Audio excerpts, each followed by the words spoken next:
سورۃ النساء کی آیت نمبر 101 آ رہی ہے، انشاءاللہ بقیہ گفتگو اسی آیت کے کانٹیکسٹ میں ہوگی۔ یہ بڑی اہم ترین آیت ہے، اس کے کانٹیکسٹ میں انشاءاللہ میں نماز قصر، مسافر کی نماز، مسافت کتنی ہو تو اس پہ قصر نماز والا معاملہ ہوگا، یہ ساری ڈیٹیلز جو ہے نا کوشش کروں گا باقی کے وقت میں تیزی سے کور کروں انشاءاللہ تعالی۔ پہلے اس آیت مبارکہ کو کور کر لیتے ہیں۔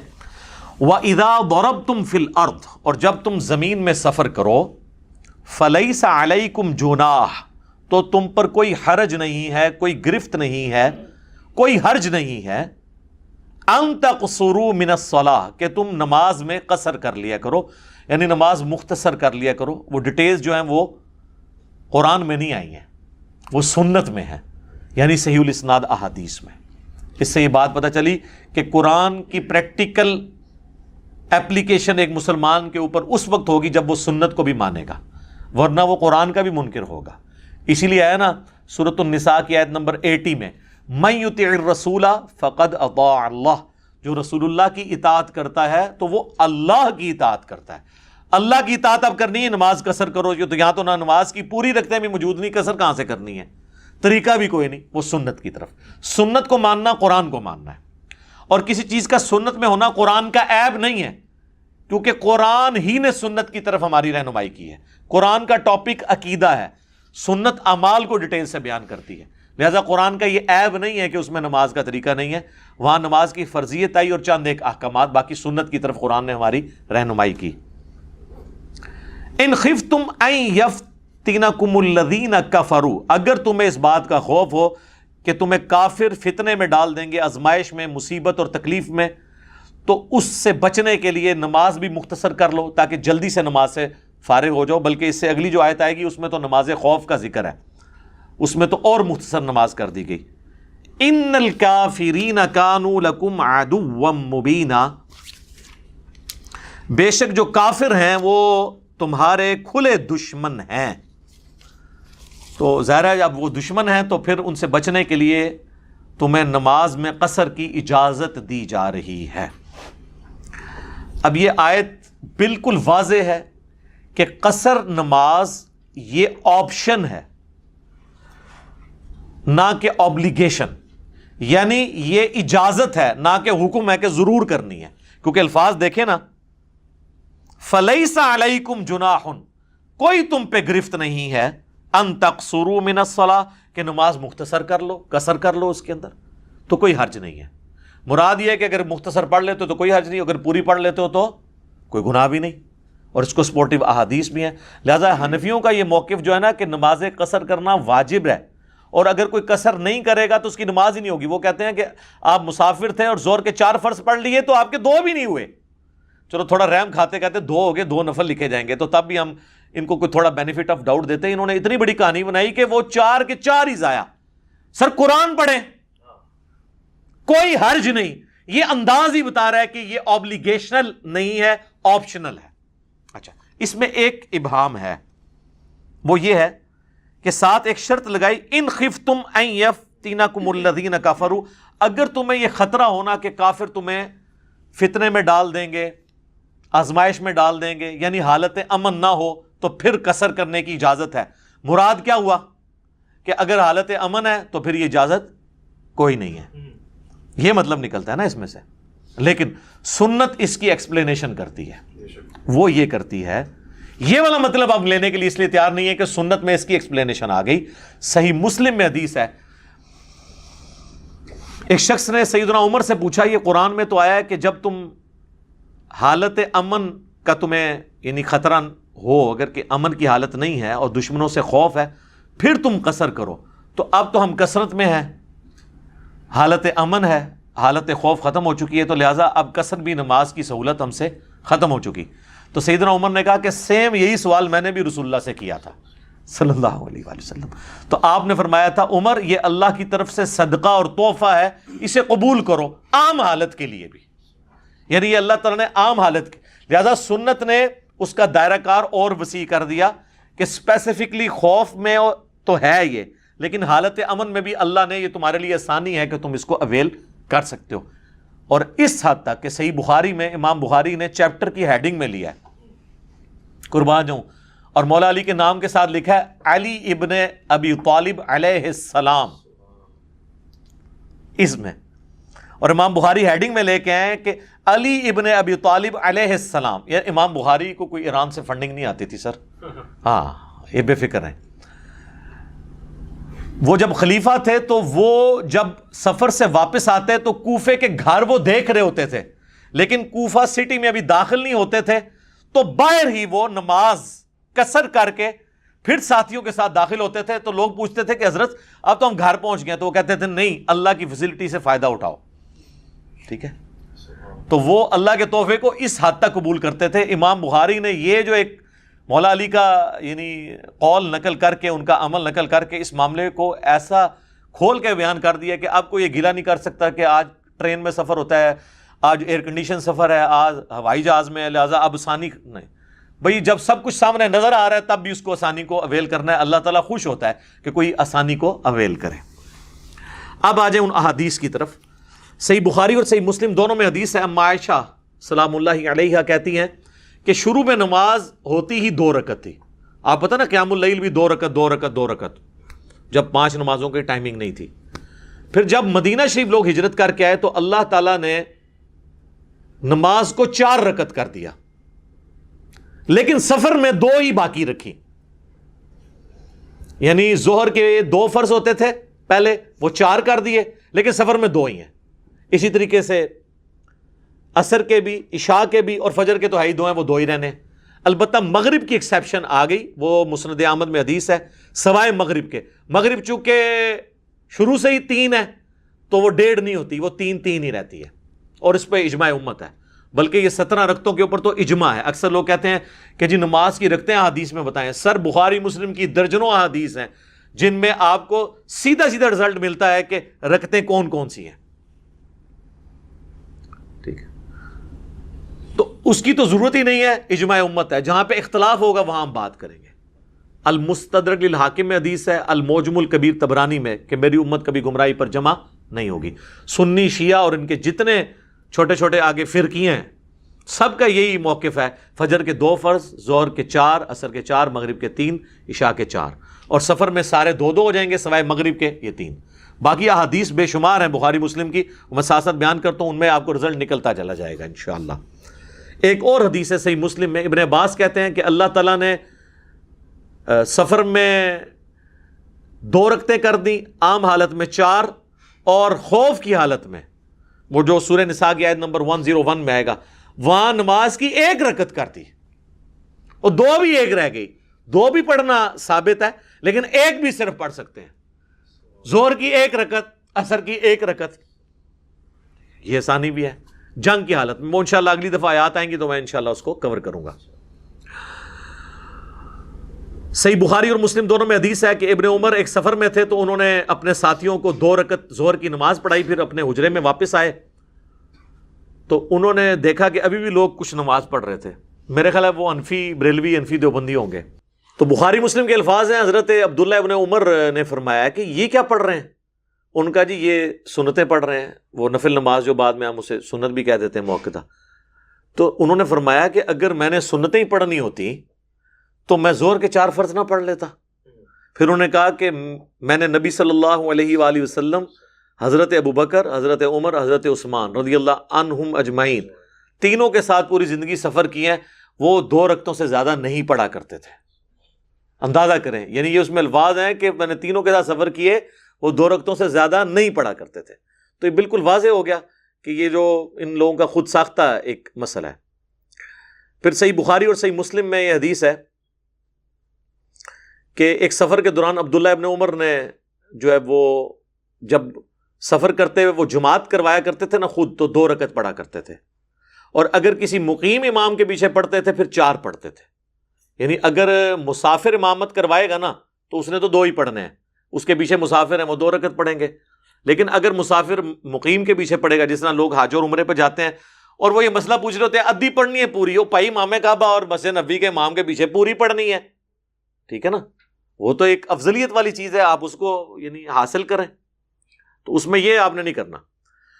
البتہ اگر کوئی مسافر امام امامت کروا رہا ہے اور اس کے پیچھے مقیم پڑھتا ہے، تو اب مقیم نے 2 نہیں پڑھنے، اس نے تو چونکہ 4 پڑھنے ہیں، تو مسافر 2 پڑھ کے سلام پھیر دے گا، اور جو مقیم ہے وہ اس کے پیچھے اپنی 2 رکعتیں پوری کرے گا، اور وہ 2 رکعتیں اس کی آخری 2 رکعتیں ہوں گی، اس لیے ان میں صرف سورۃ الفاتحہ پڑھے گا بس۔ البتہ فقہ حنفی میں لکھا ہے کہ چونکہ امام کے پیچھے آپ قرات نہیں کر سکتے، حالانکہ امام سلام پھیر کے فارغ ہو چکا ہے، وہ کہتے ہیں بے شک فارغ ہو گیا، آپ نے یہ کرنا ہے کہ آپ نے امام کے سلام پھیرنے کے بعد جب اپنی 2 رکعتیں پوری کرنی ہے تو اندازے سے اتنی دیر خاموش کھڑے رہنا ہے جتنی دیر سورہ فاتحہ پڑھی جاتی ہے، پھر آپ نے رکوع میں چلے جانا ہے، چونکہ امام کے پیچھے قرات نہیں ہوتی۔ پھر ہمیں پڑھاتے تھے امام کی قرات مقتدی کے لیے کافی ہے، تو امام نے تو آخری 2 رکعتوں کی قرات بھی نہیں کی، یہ کون سے مقتدی ہیں؟ یعنی وہ کہتے ہیں امیجن کر لیں آپ، ورچوئل امام ہے آپ کے سامنے، گویا کہ امام ہے آپ کے سامنے، تو ان کے سارے امام ہی حاضر و ناظر ہیں، وہ سلام پھیر کے بھی سامنے موجود ہوتے ہیں۔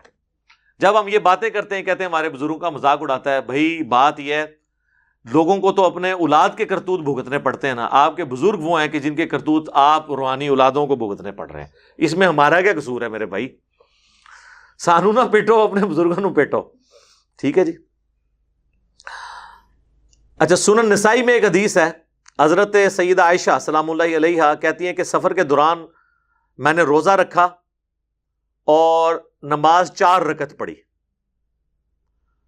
تو نبی صلی اللہ علیہ وآلہ وسلم نے 2 رکعت پڑھی اور روزہ چھوڑ دیا۔ بعد میں جب میں نے اللہ کے نبی سے ذکر کیا تو نبی صلی اللہ علیہ وآلہ وسلم نے فرمایا احسنتی یا عائشہ، اے عائشہ تم نے اچھا کام کیا اور مجھ پر بھی کوئی الزام نہیں ہے۔ یہ حدیث اس بات کا ثبوت ہے کہ اگر سفر میں کوئی روزہ رکھ لے یا نماز پوری پڑھ لے تو یہ جائز ہے، بلکہ بخاری مسلم میں حدیث ہے حضرت عائشہ سفر میں پڑھتی ہی 4 رکعت تھی، اور وہ کہتی تھی کہ میں زیادہ یعنی وہ اس طرف جا رہی ہوں، اگر فیسلٹی نہیں بھی اویل کر رہی تو اس چیز کو کوئی برا نہیں مانا گیا۔ حتیٰ کہ سنن دارقطنی میں یہ حدیث ہے اور مشکات کے اندر بھی موجود ہے کہ نبی صلی اللہ علیہ وآلہ وسلم سفر میں بعض اوقات 2 فرض بھی پڑھ لیتے تھے، بعض اوقات 4 بھی پڑھ لیتے تھے، دونوں طریقے سے ثابت ہے، لیکن عمومی عمل آپ کا 2 فرض ہے جو عبداللہ ابن عمر نے نقل کیا۔ تو اس سے یہ بھی بات پتہ چلی کہ آپ یعنی مسافر کے لیے جماعت والا بھی کوئی ایشو نہیں ہے، ٹھیک ہے، کیونکہ سیدہ عائشہ نے اگر جماعت کے ساتھ اس طریقے سے نماز پڑھی ہوتی تو 2 کے بعد انہوں نے بھی اسلام پھیرا ہوتا، انہوں نے الگ سے اپنے 4 فرض پورے پڑھ لیے اور نبی علیہ السلام نے 2 پڑھے۔ اس طریقے سے عبداللہ بن عمر کے بارے میں بھی آپ سن چکے ہیں۔ تو جماعت ایشو نہیں ہے سفر کے دوران، اگر کوئی جماعت چھوڑنا بھی چاہتا ہے تو چھوڑ سکتا ہے، لیکن افضل یہ ہے کہ جماعت کے ساتھ وہ پڑھے۔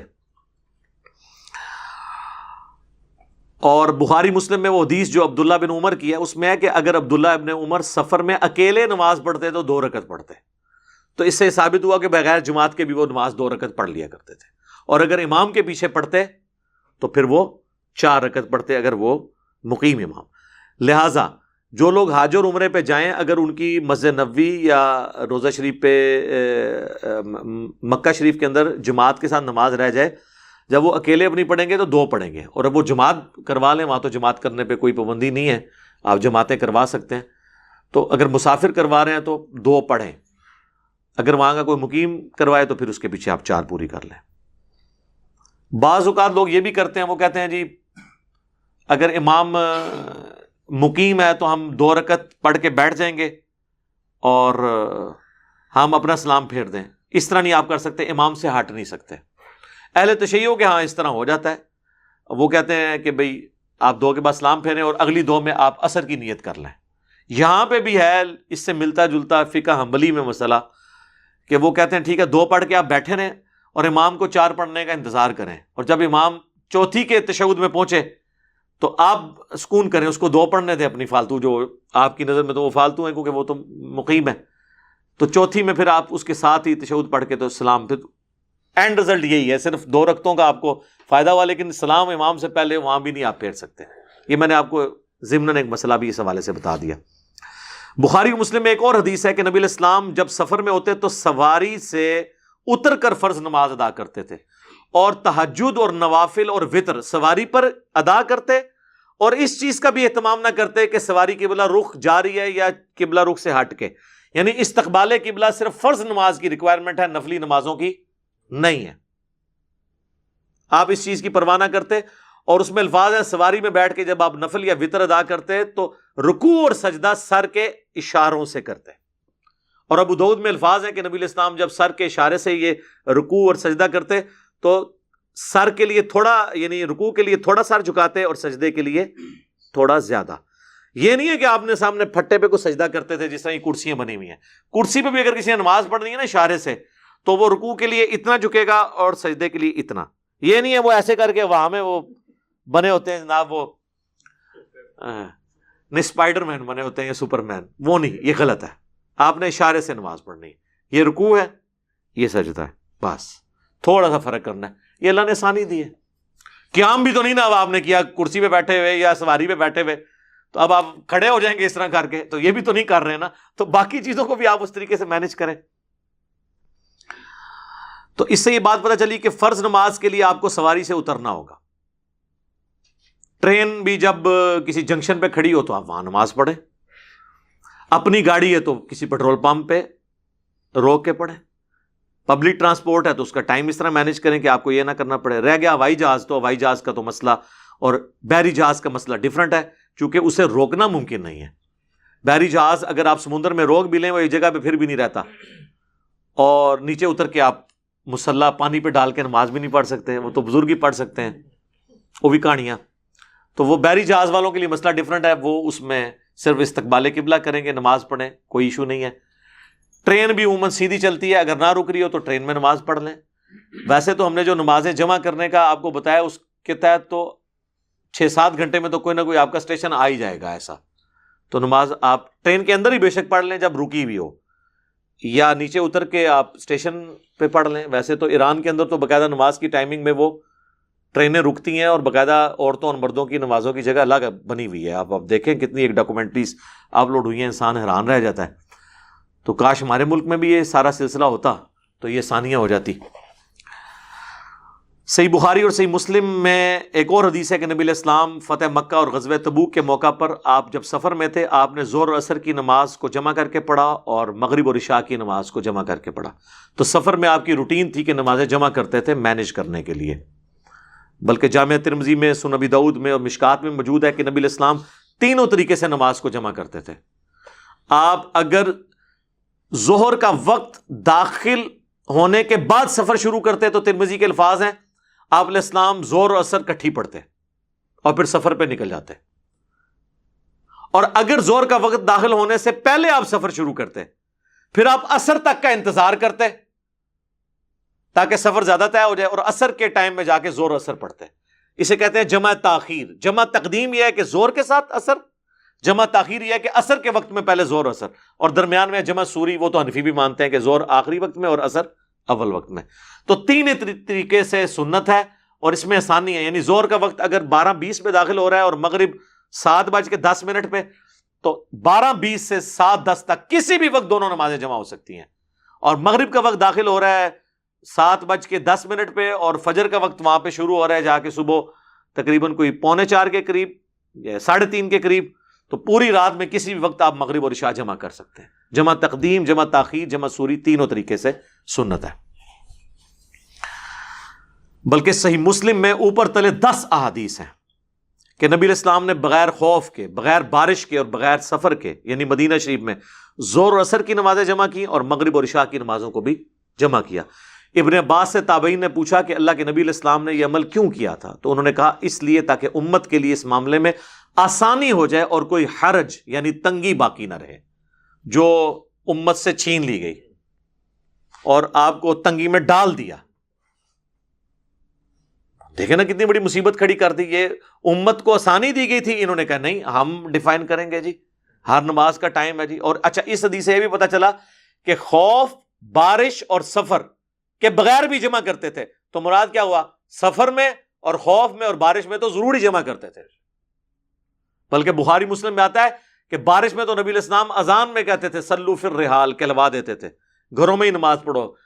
ابن عباس کہتے ہیں جمعے کا دن ابن عباس نے بھی یہ اناؤنسمنٹ کرائی اور کہا کہ نبی علیہ السلام بھی یہ نہیں چاہتے تھے کہ تم کیچڑ میں لپٹتے ہوئے مسجد میں پہنچو، تو گھروں میں ہی پڑھ لو. جمعے کی نماز جس کی اتنی تاکید ہے وہ بھی گھر میں ہی پڑھو. اس کی جگہ یعنی ظہر کی نماز پڑھ لو. تو یہ آسانی ہے الحمدللہ. اچھا بخاری و مسلم میں وہ جو حدیث ہے حجۃ الوداع والی، وہ اس چیز کا ثبوت ہے کہ نبی علیہ السلام نے جمعے کے دن حج آیا تھا یوم عرفہ، لیکن آپ نے ظہر کی نماز ادا کی. تو اس سے یہ پتہ چلا کہ مسافر کے اوپر جمعے کی نماز نہیں ہے. پڑھ لے تو جائز ہے، لیکن وہ بھی حج والا جو معاملہ ہے اس میں تو نہیں کرے گا. حج کی تو یہ خصوصیت ہے کہ وہاں تو آپ نے مسجد خیف کے اندر آپ دیکھیں، اور ادھر دوسری وہ جو مسجد نمرہ ہے عرفات کے اندر، اس کے اندر یعنی جمعہ جب آتا ہے، چاہے وہ یوم عرفہ کو آئے یا باقی حج کے دنوں میں آئے، تو جمعے کی نماز نہیں ہوتی. 2 ظہر کے فرض ہوتے ہیں اور 2 عصر کے فرض ہوتے ہیں. میں نے تو خود پڑھی ہوئی ہے الحمدللہ دونوں جگہ. تو یہ میں نے یعنی آپ کو اس لیے علم میں اضافے کے طور پہ یہ بات بتا دی. باقی حنفیوں کے نزدیک تو یہ ہے کہ آپ نے چونکہ وہاں پہ اگر 15 دن سے آپ کا کم قیام ہے پھر تو آپ قصر پڑھیں گے، اگر اس سے زیادہ ہے تو آپ پوری پڑھیں گے. اور باقاعدہ انہوں نے تو، ان کے عالم صاحب نے تو مشورہ دیا ہوا ہے کہ چونکہ حنفی زیادہ ہوتے ہیں تو سعودی عرب والوں کو چاہیے کہ وہ جو امام کعبہ انہوں نے وہاں رکھا ہوا ہے نا، وہ تو مقیم ہوتا ہے اور لیکن وہ پڑھا رہا ہوتا ہے سفری نماز. حالانکہ حج کی خصوصیت ہے سفری نماز، یعنی نماز 2 فرض پڑھنا. وہ کہتے ہیں ہمارے نزدیک تو اس کے پیچھے ہماری نماز نہیں ہوگی کیونکہ اس کی اپنی نہیں ہو رہی. 4 پڑھنے تھے اس نے 2 پڑھ دیے. تو کہتے ہیں کہ ہمارا مشورہ ہے کہ سعودی حکومت حج کے دنوں میں نا اس کو تقریباً کوئی 70-80 کلومیٹر کا سفر گاڑی میں کروائے اور جا کے اینڈ، ہاں ساری یہ لکھا ہوا ہے فقہ حنفی میں کتابوں کے اندر، تو سفر کروائے تاکہ وہ مسافر ہو جائے اور اینڈ پہ جا کے وہاں پہ مسجد نمرہ میں یا وہاں اتار دے، تاکہ پھر وہ ہمارے نزدیک بھی یعنی ہیلے تو تمہیں پتہ ماسٹر نے ہیلے بنانے تھے، یہ تو کچھ بھی کر سکتے ہیں. تو کہتے گڈی تے سیر کراؤ، انہوں جعلی مسافر بنا دو تاکہ تو تسی بھی جعلی نیتی کر کے پڑھ لو، جو کام ہی جعلی کرنے نے سارے. تو یہ انہوں نے باقاعدہ مسئلہ جو ہے نا وہ لکھا ہوا ہے اپنی وہ جو حج سے متعلق کتابیں ہیں.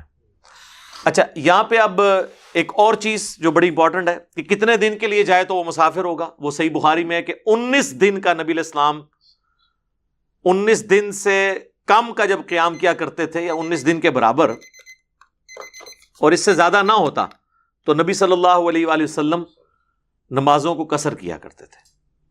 حنفیوں کے نزدیک 15 دن ہے. 15 دن والا قول بھی جامعہ ترمذی میں بلا سند ہے، لیکن مصنف ابن ابی شیبہ میں، مصنف عبد الرزاق میں موجود ہے کہ عبداللہ ابن عمر اگر 15 دن کے لیے کہیں جاتے تو وہ اپنے آپ کو مقیم تصور کرتے، 15 دن سے کم کو وہ مسافر سمجھتے تھے. 15 والی بھی بات ہے، 19 دن والی بھی ہے. بہرحال 15 دن بھی بہت ہے.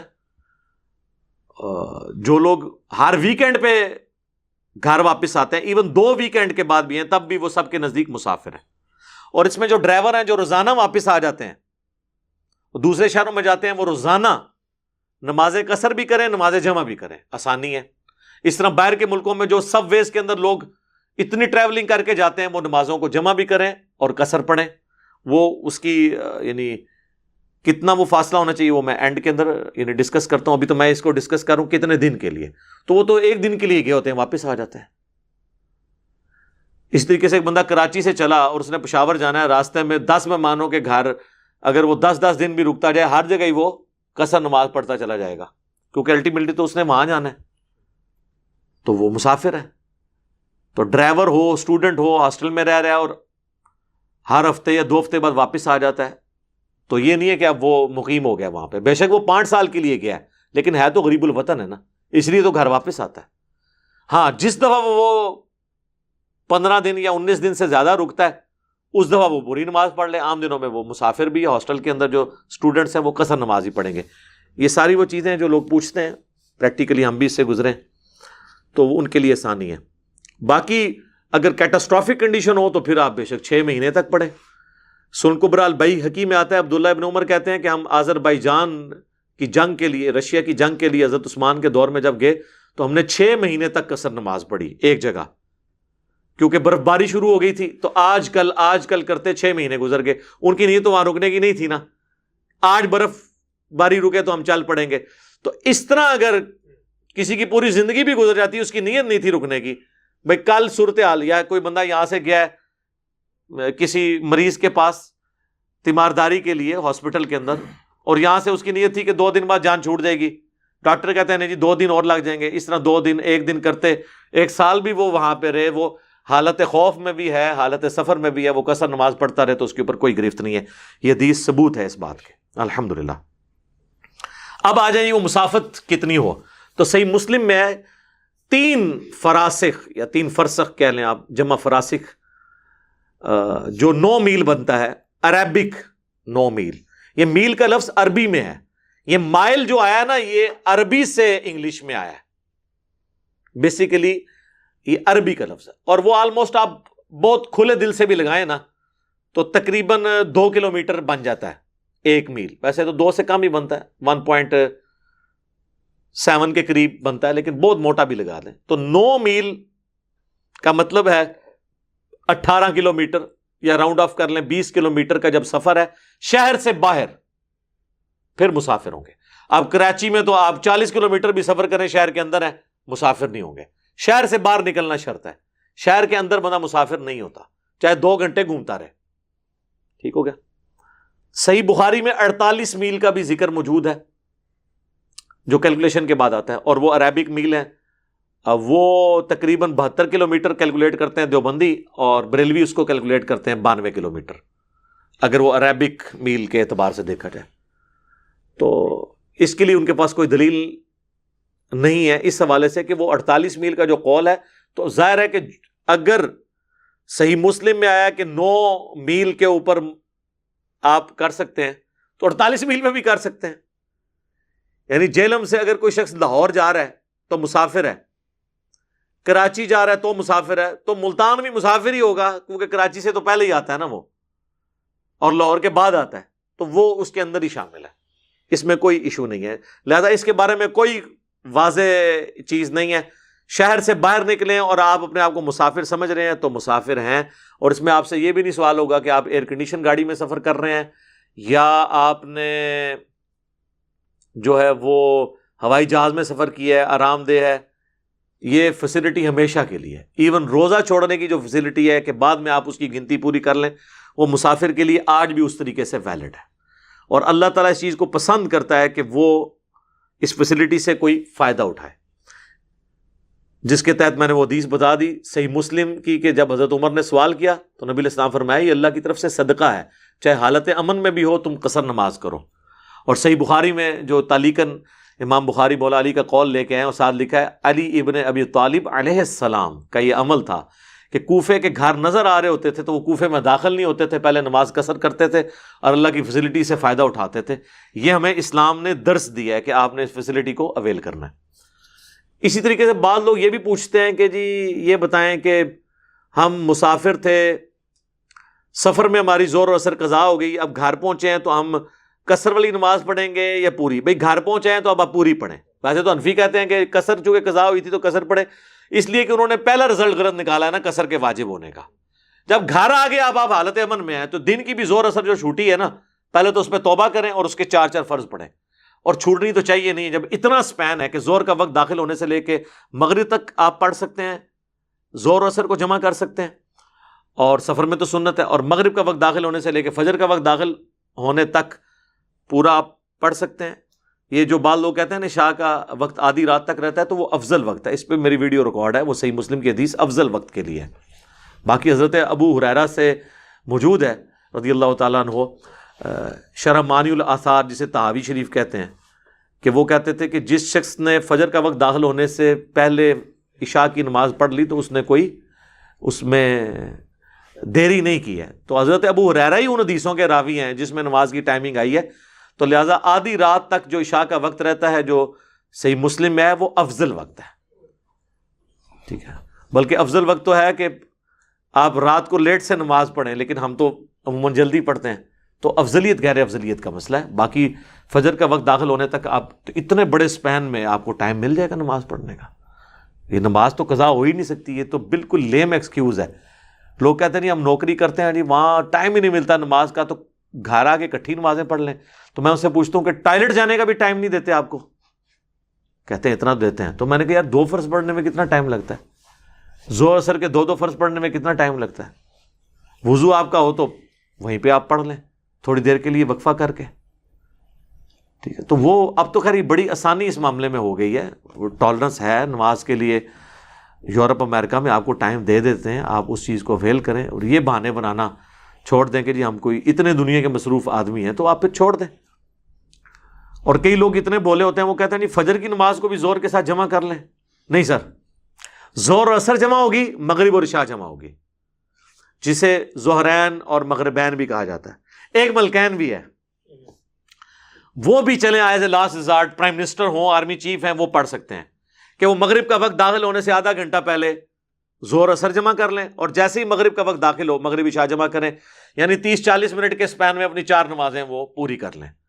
تو وہ مستقل بھی روٹین بنا لیں، تو ان کی روٹین ایسی ہے، ان کی جو مصروفیات ہیں اس کے اندر ان کے لیے کوئی اجازت والی گنجائش ہو سکتی ہے۔ باقی عام آدمی کے لیے تو یہ نہیں ہے کہ وہ اپنی روٹین بنا لے، افضل یہی ہے کہ چاروں نمازیں اپنے الگ الگ وقت میں پڑھیں، فجر تو ویسے ہی لادہ ہوتی ہے، لیکن اگر کوئی مجبوری کی وجہ سے اس کو روٹین بناتا ہے عام حالت میں بھی، تو وہ ثابت ہے، وہ آپ پڑھیں، نماز پڑھیں صحیح، اور اس میں بھی خالی فرض پڑھ لیں تو کافی ہے۔ اور مسافر ہیں، نوکری پیشہ ہیں، آپ روزانہ شہر سے باہر 20 کلومیٹر جاتے ہیں سب وے کے ذریعے، چاہے وہ آپ 5 منٹ میں پہنچتے ہیں چاہے 1 گھنٹے میں پہنچتے ہیں، اگر آپ نے وہ سفر طے کر لیا ہے آپ وہاں نمازیں جمع کریں، اور گھر آ کے مغربی عشاء جمع کر لیں، پوری رات آپ کے پاس پڑی ہے، جس وقت مرضی جمع کریں، تو یہ دین میں وہ آسانی ہے۔ اور میں آپ کو بتاؤں یہ سب کانٹیننٹ میں ایشو ہے، ادروائز آپ عرب ملکوں میں سفر کریں، یہ جب لوگ حج عمرے کے لیے جاتے ہیں تو وہ تو ڈرائیور ٹرینڈ ہیں، وہ آپ کو جب زور کے وقت گاڑی مکے سے مدینے کے لیے چلتی ہے نا، یا مدینے سے مکے کے لیے، تو وہ ڈرائیور کہہ دیتا ہے کہ بھائی زور اثر جمع کرو، اب میں رات کو جا کے گاڑی روکوں گا، کیونکہ سنت یہی ہے۔ پھر رات کو بھی پھر جا کے وہ عشاء کے وقت میں روکتے ہیں اور کہتے ہیں اب جمع تاخیر پڑھ لو مغرب اور عشاء۔ وہاں کی روٹین ہے، ان کو پتا ہے کہ ادھر تو نماز جو ہے نا اتنی بڑی انہوں نے دماغ کے اوپر سوار کی ہوتی ہے، گاڑیاں رکوا رہے ہوتے ہیں، ہم خود رکواتے رہے۔ اور پاکستان جیسے ملک میں ایک بندہ فیملی کے ساتھ پرائیویٹ سفر کر رہا ہے ویگن کے اندر یا بس کے اندر، اور آپ گاڑی رکوائیں نماز کے لیے، تو آپ تو سب لوگوں کو تھریٹ پہ لگا رہے ہیں کہ وہ کوئی ڈاکو لوٹ لیں گے ان کو، گاڑی چلنے دیں، تا وقت ہے کہ آپ کسی مین سٹی میں نہ پہنچ جائیں، وہاں جا کے نمازیں جمع کریں۔ 5 منٹ بعد گاڑی رکوانے کا کوئی تک ہی نہیں بنتا، نماز قضا ہو ہی نہیں سکتی۔ اتنا لمبا سفر کس نے کرنا ہے کہ 6-7 گھنٹے گاڑی ہی نہیں رکے گی؟ یہاں لوگ 1.5 گھنٹے کے سفر میں گاڑیاں رکوا رہے ہوتے ہیں، بھائی گھر جا کے پڑھ لینا، مغرب عشاء جمع کرنا، پوری رات پڑی ہوئی ہے، زور اثر ہے تو زور کے ساتھ ہی اثر پڑھ کے نکلو۔ گاڑیاں رکوا رہے ہوتے ہیں اور پھر اتنی بڑی ٹینشن میں لوگوں کو ڈالتے ہیں صرف دینی مسئلہ نہ پتہ ہونے کی وجہ سے۔ بارہ میرا الگ سے ایک کلپ ہے نمازوں کو جمع کرنا حرام سوالیہ نشان، وہ آپ دیکھ لیں تو انشاءاللہ آپ کو یہ معاملہ کلیئر ہو جائے گا۔ اللہ تعالیٰ سے دعا ہے جو حق بات میں نے کہی اللہ تعالیٰ ہمارے دلوں میں راسخ فرمائے، اگر جذبات میں میرے منہ سے کوئی غلط بات نکل گئی اللہ تعالیٰ ہمارے دلوں سے اسے دھو دے، ہمیں معاف بھی فرما دے، ہمیں کتاب و سنت کی تعلیمات پر عمل کر کے دوسرے بھائیوں تک پہنچانے کی توفیق عطا فرمائے۔ سبحانک اللہم و بحمدک، اشہد ان لا الہ الا انت، استغفرک و اتوب الیک، وما علینا الا البلاغ المبین۔ جزاکم اللہ خیرا۔